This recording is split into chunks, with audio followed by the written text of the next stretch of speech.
भगवद गीता के 7वें अध्याय का सार। भगवद गीता के 7वें अध्याय का नाम ज्ञान विज्ञान योग है। भगवद गीता के 7वें अध्याय में भगवान कृष्ण अर्जुन को अनन्य भक्ति के माध्यम से उनके संपूर्ण संशयों को दूर करते हैं।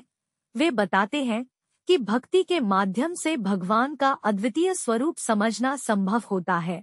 भगवान कहते हैं कि वे सभी जीवों के हृदय में स्थित होते हैं और सभी धर्मों का संवर्धन करते हैं। भगवान कृष्ण अनन्य भक्ति के 4 प्रकार को बताते हैं: कर्मयोग, भक्ति योग, ज्ञान योग और ध्यान योग। ये चारों योग अलग अलग प्रकार के ध्यान, कर्म और उपासना के माध्यम से आत्मा को प्राप्त करने का मार्ग प्रस्तुत करते हैं। कर्मयोग, योगा ऑफ एक्शन।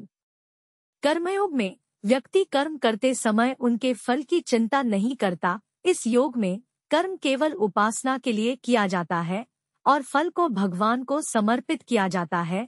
इसका मुख्य उद्देश्य आध्यात्मिक उन्नति है। भक्ति योग, योगा ऑफ डिवोशन। भक्ति योग में व्यक्ति भगवान के प्रति प्रेम और श्रद्धा के साथ भगवान की उपासना करता है। भक्ति के माध्यम से व्यक्ति भगवान के साथ एकता और सामर्थ्य का अनुभव करता है। ज्ञान योग, योगा ऑफ नॉलेज।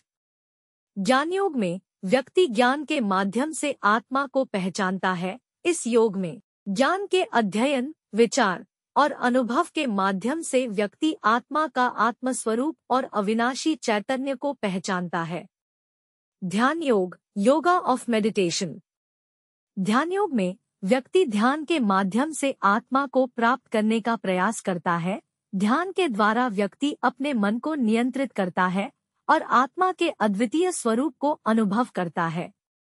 इस अध्याय में भगवान कृष्ण ध्यान योग के महत्व को भी बताते हैं और ध्यान के द्वारा भगवान को प्राप्त करने का मार्ग समझाते हैं।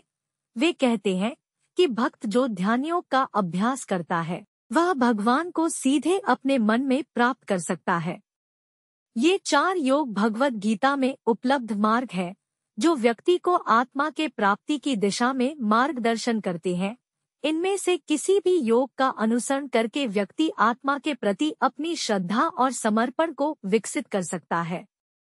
इस प्रकार 7वें अध्याय में भगवान कृष्ण अनन्य भक्ति के माध्यम से आत्मज्ञान और आत्म साक्षात्कार का मार्ग बताते हैं।